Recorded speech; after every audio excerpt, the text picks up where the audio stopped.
not doing a short this time. We are doing a Bible reading. This is going to be Bible reading 2. And today we're going to be reading in the book of Exodus. We're going to read from the book of Exodus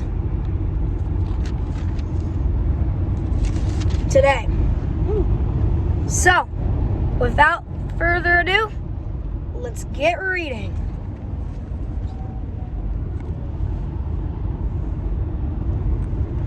Okay. There are many names of the sons of Israel who went to Egypt with Jacob. Each went with his family: Reuben, Simon, Levi, and Judah. Issachar, Zebulun, and Benjamin. Dan and I can't say that name. Gad and Asher. The descendants of Jacob numbered 70. And all Jacob was already in Egypt. Now Joseph was already in Egypt. Now Joseph and all his brothers and all that generation died. But the Israelites were exceedingly fruitful. They multiplied greatly, increased in numbers, and became so numerous that the land was filled with them. Then a new king to whom Joseph meant nothing came to power in Egypt. Look, he said to his people, the Israelites have become too far numerous for us. We must deal shrewdly with them, or they will become even more numerous. And if war breaks out, we'll join our enemies, fight against us, and leave the country. So they put slave masters over them to oppress them with forced labor, and they built Pithom and Ramses as store cities for Pharaoh. But the more they were oppressed, the more they multiplied and spread. So the Egyptians came to dread the Israelites and worked them ruthlessly.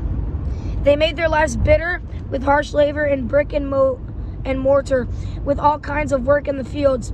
In their harsh labor in Egypt, and with all their harsh labor, the Egyptians worked them ruthlessly.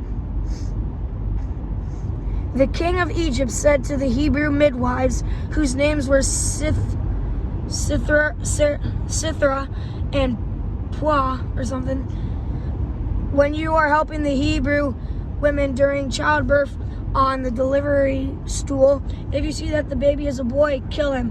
But if it's a girl, let her live. The midwives, however, feared God and did not want to do what the king of Egypt had told them to do. They let the boys live. Then the king of Egypt summoned the midwives and asked them, "Why have you done this? Why have you let the boys live?" The midwives answered Pharaoh, "Hebrew women are not like Egyptian women. They are vigorous and give birth before the wives arrive." So God was kind to the midwives, and the people increased and became even more numerous. And because the midwives feared God, he gave them families of their own. Then Pharaoh gave this order to all his people: every Hebrew boy that is born you must throw into the Nile, but let every girl live. The birth of Moses. Now a man of the tribe of Levi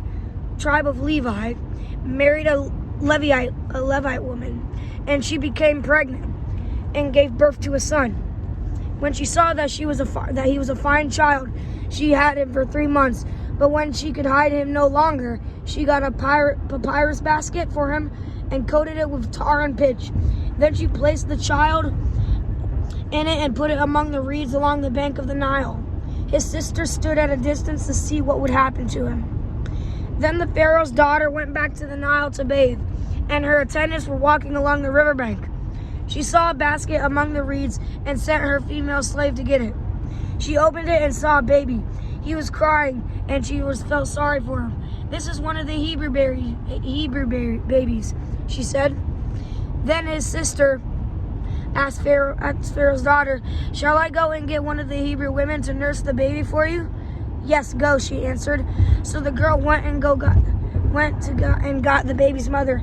Pharaoh's daughter said to her, "Take this baby and nurse him for me. I will pay you." So the woman took the baby and nursed him. When the child grew older, she took him to the Pharaoh's daughter, and he became her son. She named him Moses, saying, "I drew him out of water." So that was the birth of Moses.